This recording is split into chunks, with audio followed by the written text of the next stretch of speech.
wasingesimama mahali palipobomoka, taifa la Israeli wangeangamia. Kwa hiyo Musa alisimama kwa nafasi kama mlinzi, akasimama kwa nafasi ya ulimwengu wa roho, akasimama kati ya Mungu na wanadamu, akajenga na hoja, akasimama kwa nafasi ya Mungu. Na aliposimama, Mungu ilibidi amheshimu na amsikilize.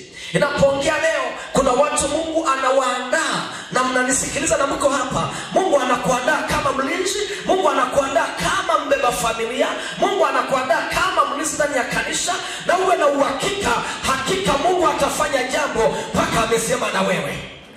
Sema basi amina kama unanielewa. Kuwa mlinzi sio kitu rahisi. Maandiko yanasema Israeli walifika mahali wakamkosea Mungu, na Mungu akasema acha niue. Lakini maandiko yanasema Musa akaanguka mbele za mtu mahali palipobomoka. Mungu akuinue kwenye familia iliyobomoka. Mungu akuinue ndani ya madhabahu ambaye ina vita. Mungu akuinue kwenye anga uliopo kama mlinzi na kama mkombozi wa anga. Hivi nasikika kweli mahali hapa? Nataka watu watatu, na leo Mungu atakutumia kama chombo chake. Utakuwa mlinzi. Sema amina. Kama Musa mtumishi wa Mungu aliweza kusimama kama mlinzi katika taifa la Israeli, hata leo Mungu anaweza kukutumia kama mlinzi kwenye familia. Na hakuna kitakachopita kwenye familia, lazima Mungu akupe taarifa. Sema amen. Sema amen. Leo naandaa mashujaa. Leo naandaa mashujaa. Nataka niandae mashujaa kwenye madhabahu, ambaye hata shetani akikatiza anga wataambiwa angalia adui anafanya kitu fulani pale shuleni. Naandaa watu ambao watabeba macho ya rohoni, watabeba anointing, watasimama kwenye anga, kuzimu itafanikisha chochote. Hebu sema Bwana nisaidie niwe mlinzi. Na unajua maombi kama haya, Mungu akikunyanyua kama mlinzi, kama Mungu amekunyanyua kama mlinzi kwenye familia uliotoka, kwenye familia uliotoka, kwenye mambo uliotoka, wewe na uhakika mpaka wachungu watapata tabu. Wewe na uhakika mtu anayetumia roho ya free mason atapata tabu. Wewe na uhakika mizimu itapata tabu. Wewe na uhakika mtu anayetesa anga atapata tabu. Nataka Mungu akusimamishe kama mlinzi, na Mungu akupake mafuta usimame kama kuhani. Na unaposimama kama kuhani, wewe na uhakika anga uliopo mwenye kutawala ni wewe, mwenye kutoa go ahead vitu vifanyike ni wewe. Ukisema sitaki wachewa hawatafanikiwa, ukisema watu hawatakufa ni kweli hawatakufa, ukisema watu wafanikiwe ni kweli watafanikiwa. Naona watu watatu ambao Mungu atawainua, atawapaka mafuta kwenye familia waliotoka, watasimamisha nguzo za damu ya Yesu, watasimama kwa damu ya Yesu. Kitabu cha Ufunuo kinasema alitununua kwa damu yake, akatufanya wafalme na makuhani. Nasikiliza, hakuna kuhani, hakuna mfalme bila eneo. Lazima uwe na eneo ambalo Mungu atakuteka usimamie. Aidha Mungu anaweza kukutenga kwa ajili ya ndoa, kama mlinzi wa ndoa. Kitabu kile cha Yeremia inasemaje? Mungu aliumba jambo jipya chini ya dunia, akasema mwanamke atamlinda mume wake, sio kwa upanga, ni kwa maombi. Kwa sababu Mungu atakuinua kwenye eneo la ndoa tu. Sio Mungu atakuinua kwenye eneo la ndugu zako tu.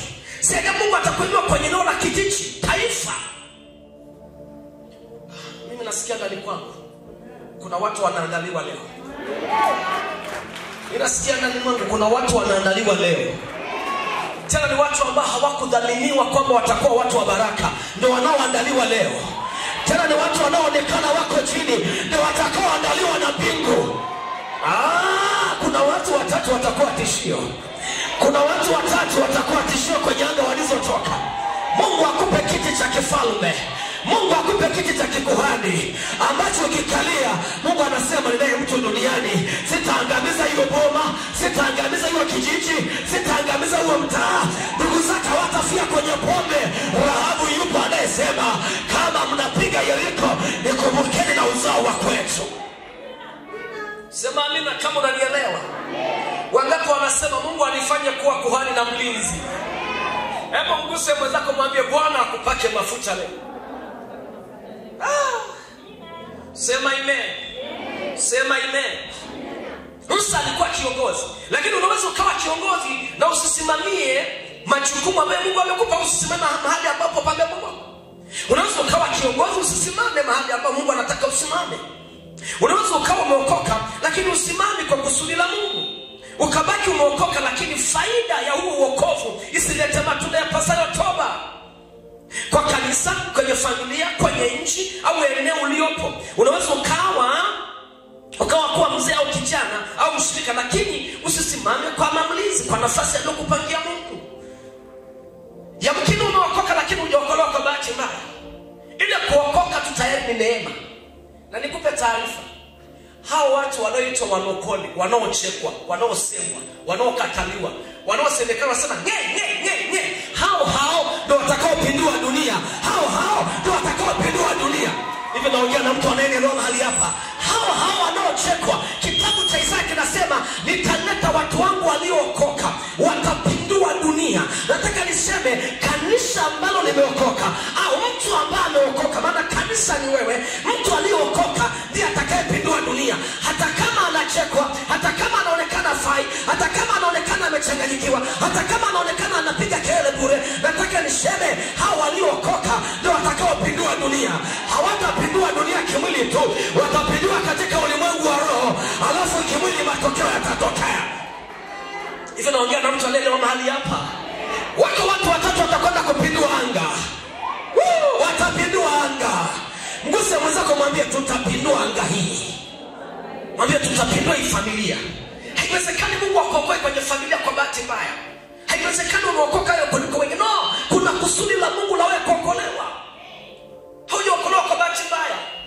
Na Mungu anataka usimame mahali palipobomoka. Hata kama hakuna anayekutambua, wewe simama kwa nafasi ya kuomba na kumwambia Mungu, niko hapa kama mlinzi, niko hapa kama kuhani, niko hapa kama mfalme. Naomba Mungu ukishuka kuangamiza hii familia, niko hapa nione mimi. Kama Mungu wachao wapo wanatesa familia, niko hapa Baba. Naomba nguvu zako wasifanikiwe na lile ambalo wanataka. Ukisimama kwa nafasi yako, Mungu atafanya kitu. Sema amina. Lakini sasa sema ili uweze kufanya maombi ya kiulizi, lazima umjue Mungu kwanza kuwa ni nani katika maisha yako.